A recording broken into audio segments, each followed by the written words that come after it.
Good afternoon, everyone. Welcome to another session in TED 2, the teaching profession. This afternoon, I'm going to discuss the Unit 3 under the professionalism and transformative education. So these are the other laws relevant to the teaching profession. So welcome.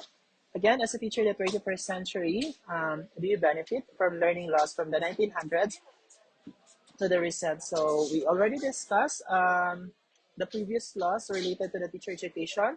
We are done with the PD1006, RA7836, RA4670, and RA9293, and Commonwealth Act of 578, and any related laws. So this time, I'm going to discuss other relevant laws that are connected to the teaching profession. So we have RA 6728, known as the Government Assistance to Students and Teachers in Private Education Act, or the GASP 1989. So again, the state also hereby recognizes the complementary roles of public and private educational institutions in the educational system and the invaluable contribution that the private schools have made and will make to education. So I already discussed this one. It's really stated in our Constitution, the 1987 Constitution, Article 14, that the state the state help the private school system through education subsidy, because the purpose of it is to decongest the population in the public school. Okay, but aside from that, they also provides different assistance to students in the private school, such as tuition fee supplements, high school textbooks, assistance fund, the educational service contracting scheme for the high school, grade 7 to grade 10. Also for the senior high school, the voucher system, the education loan fund, and of course for the college faculty development fund, among others.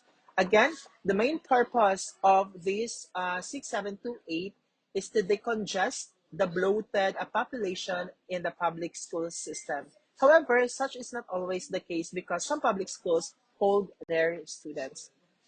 We also have the expanded 6728, which is RA 8545, the expanded government assistance to students, teachers in the Private Education Act.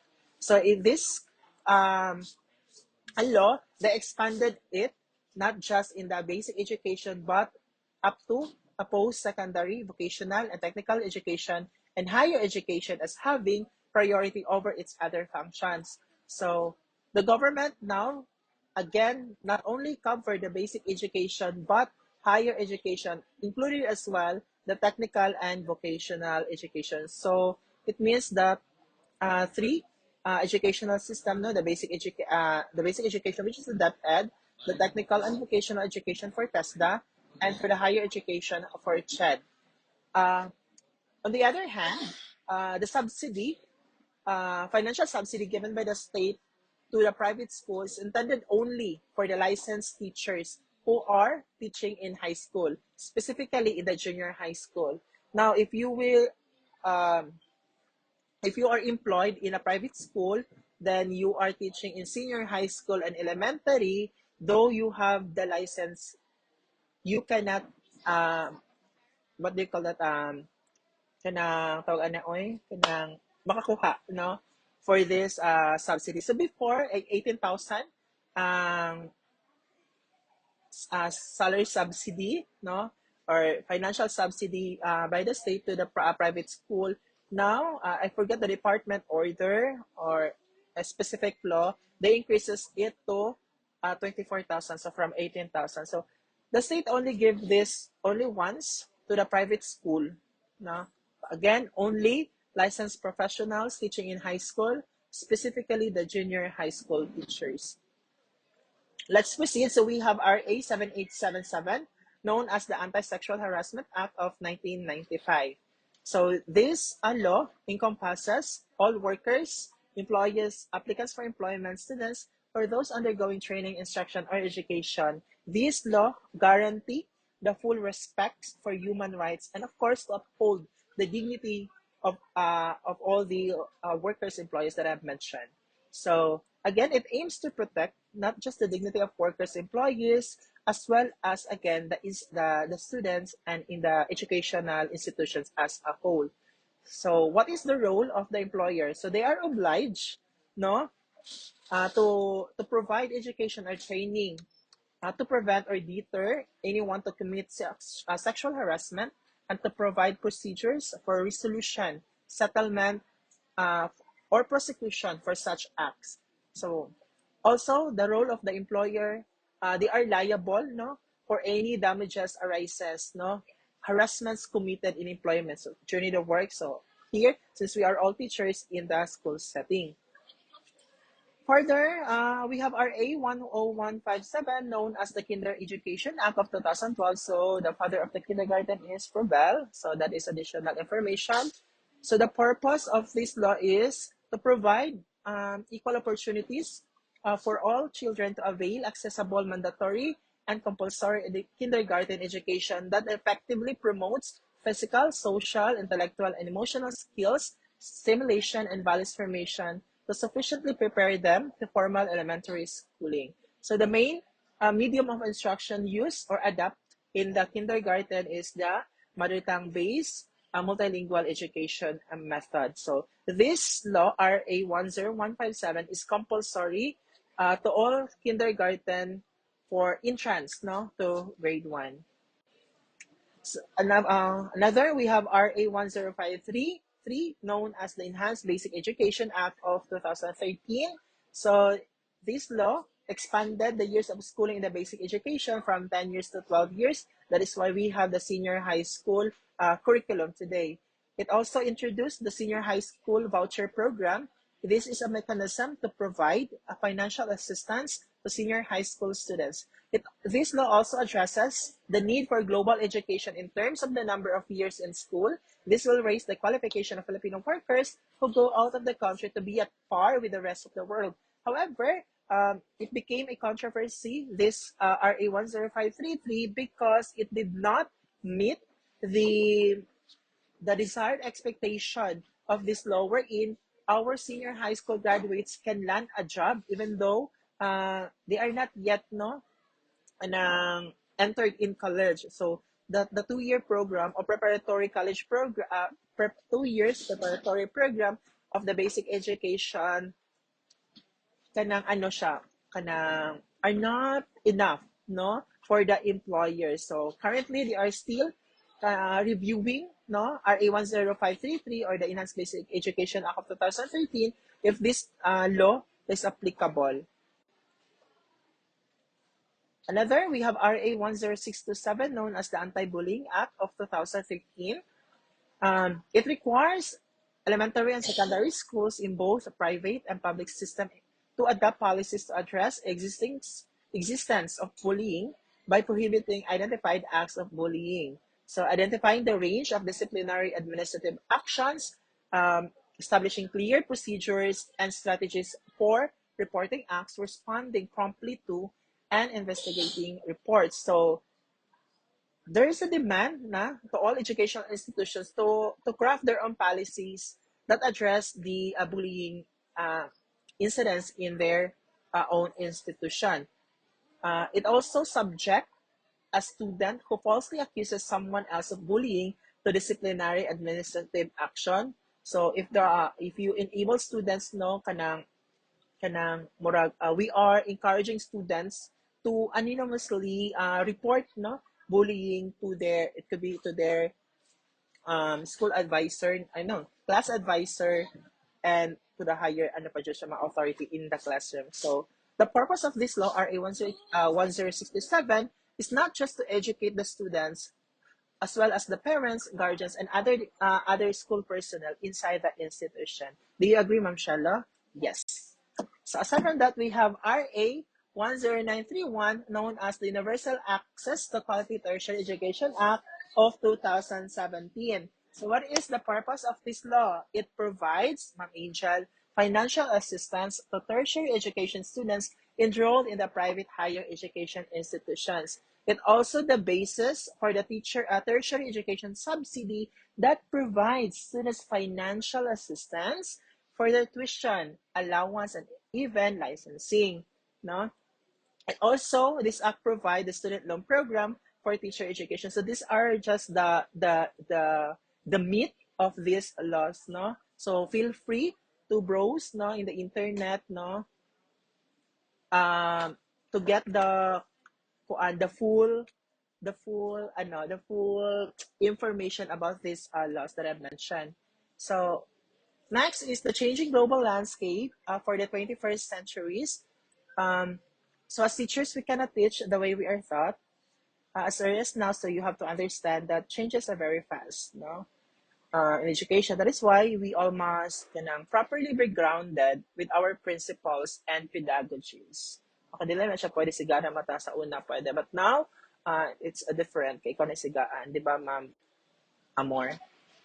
So, according to Bilbao 2018, a global education has opened the national doors for borderless education to respond to the changing needs of children around the world. So, the same what we are doing right now.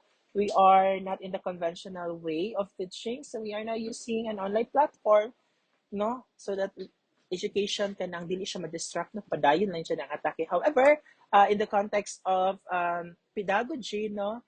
So teacher must be both, no, global in nature, but integrated in the local context. So it is called a local teacher. So you have this a global teacher kanang a global mindset, but you have this a local integration. So na inside no nga for example for the instrument, no, or machineries nga gamiton, we don't have that yet because we are not ano kaayo. Compare our public school system here in the Philippines and sa abroad, it's layo na siya ang biya, no. But we have a global teachers. They are very globally competitive, so they can integrate those kanang mga ano no, those learnings, ideas, uso pa man na siya dera in the local context. So that's it. So 21st century content, emerging content areas such as the global awareness, how you're gonna do it. So of course, to bring the global problems, no, or global issues in the classroom. Okay, financial, economic, business, entrepreneurial literacy. So you are integrating all these the factors, issues, no, inside the class. We are also teaching them to be civic literate and health and environmental awareness. So we are not just talking here the recommended curriculum, something like that. But as a global teacher, we are doing kanang ano good beyond. No, we are doing beyond the beyond the curriculum. So learning and thinking skills. So actually, no, we have aside we have four, no, dapat other. So aside sa communication, critical thinking skills, creativity, and collaboration, there are other pa that develop your learning and thinking skills. And this is kanang these are the expected kanang output that we want to see to our kanang students. So number one, ICT literacy. So using technology in the context of learning develops students' capacity to learn. So by integrating technology in the classroom, it could be in the activity part, or it could be in the classroom and could be in the teaching and the learning process. So you can also integrate the 21st century assessments like authentic assessment that measure the areas of learning.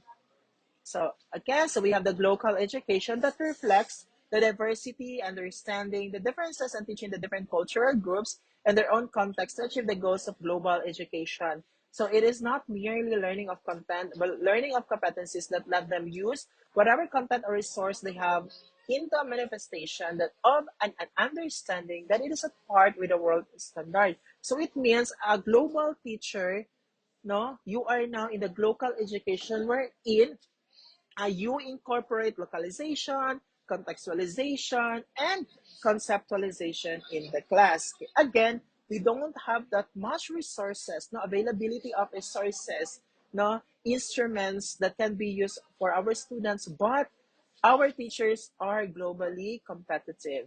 Ano siya. So, so next is how do we describe a local teacher? He or she is competent, of course, with the 21st century skills, appropriate values and attitude, as well as the pedagogy. No? Ano siya. I think our 21st century learners, I mean teachers now, are able no to manipulate the technology. Also, a global teacher, if he or she thinks, Ma'am Mariel, they can act both locally and globally with worldwide perspectives, right? And also teaches the communities where he or she is located. So we have here the parameter for teaching and learning in the 21st century according to ZOO 2006. Okay? So if take a look sa sa picture, so from traditional learning no to the 21st century learning. No? So paano ta? From left to right ta? Because we have the new environment for learning, new content of learning, new process of curriculum, new types of learners, new spaces, dimensions of learning, as well as new types of teachers. So because again, in the previous slides, changes determinantly ang naa sa education, as well as the curriculum. Now, before we have the subject-centered, we have the teacher-centered. Now we have the student-centered. In the next years, we will have the research-centered curriculum. So, changing ang ato ang, again, not just the curriculum, the teacher, the learners, the content, and of course, the environment. No? From conventional to online to digital.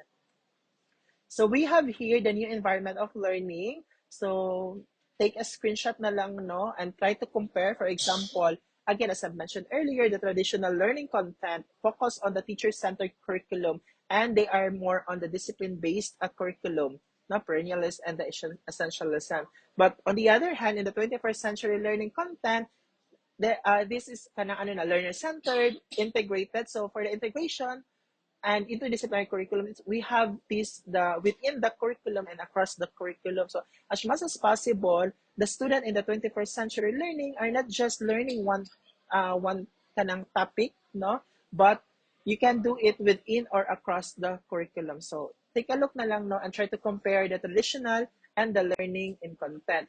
We also have the new processes of learning. So we have the face-to-face down to the experiential and lifelong learning. Of course, face-to-face, conventional no na si teacher is in front no mag-discuss, the students are kanang cooperating in distance learning. Of course, modular ing ana siya, could be online no, synchronous or asynchronous. At ang hinabot is more asynchronous. This is a type of distance learning because of the geographical location, right? We also have the blended, of course, it's a combination of both the face-to-face and the distance learning. Now, why we are doing this process, new processes of learning? Because learning is a lifelong learning. Anang atake, it's a lifelong learning. Kay, dili siya pwede ma-disrupt. No, dili pwede si kuan, dili pwede si pandemic ang mo stop sa kuan, sa education. So as much as possible, in the new process of learning, you let the students experience the learning. No, kanang dili sila you let them perform the task so that it can have a lifelong learning. Kay kung dili sila maghatag, for example, pangutanan naman sila, they cannot remember kung saan ilahang assignment or quiz katong senior high school pa sila sa kuan kini nga subject. But i-ask sila kung nag-unsa sila sa ilahang kuan, sa ilang PE, di ba nagsayaw sila, nag-recital sila, hala sa ilahang isa ka subject kay nagkanta-kanta sila, nag-drawing sila, nag-perform sila, no? So those are learnings na lifelong learning nila malimtan. Okay? We also the new types of learners. Our learners now are techno-savvy, no? Matingala na lang ta, they know how to manipulate, no, the technology. And also they are coming from diverse learning. And of course, they have also kanang new traits na god sa ato mga bata, no? Makurat-kuratan na lang ta kay lahi na jud ang ilahang way of answering, no, way of participating. So next, new spaces, we have horizontally, paano siya, no? Longitudinally and vertically, no? Next, new types of learners. So just take a look na lang, no? It's easy to understand, no?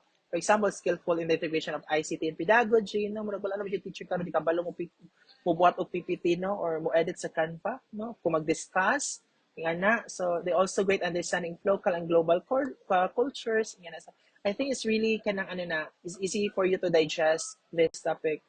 So we have also the 4 pillars in the UNESCO of learning. So learning to do, learning to know, learning to be, and learning to live together. Of course, learning to know, it's more on the acquisition of the skills and knowledge, no, the development of knowledge as a learner. As a teacher, no, kailang you let them students, no, of course, kailangan na sila nasabtan sa, no, after if they already kanang understand, no, or comprehend the topic, they will able to do to or to perform the task because they already acquired that necessary skills, no, that enable them to effectively participate in the global economy and society. Because again, you are bringing the global issues inside the classroom. So, if they able to perform that task, so learning to live together na, of course, kailangan na to og collaboration, dili pwede nga individual lang. That is why in our klase, gani siya, no? So, dili lang pwede individual lang, kanang individual assessment. We also need to check, no, ang ilahang collaborative. Yung ano siya. You also have the learning to be. It focuses more on the holistic personal development, magkabuan good ni bata.